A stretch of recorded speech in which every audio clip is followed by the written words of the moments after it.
Hi, my name is Subodh Gupta, and I am the author of the book Understanding Indian Culture and Bridging the Communication Gap. This video is about negotiation in India. In fact, I can summarize this whole topic within one line, and that is that Indians are passionate about negotiation and they would love to bargain wherever possible. Let me explain it with the help of an example. Think for a moment, you're living in the UK, and how many times you need to negotiate over a period of 1 year at an average? Once, twice, thrice, or maybe none. Now think for a moment how many times an average Indian would have negotiated in approximately time span of 1 year.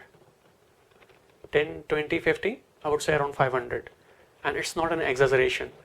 I think Indians love to negotiate. The moment they wake up in the morning, they go to the local food market, they negotiate for the vegetable vendors, they appoint any carpenters, cleaners, they negotiate.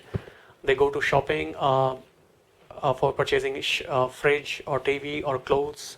Anything they purchase, they negotiate.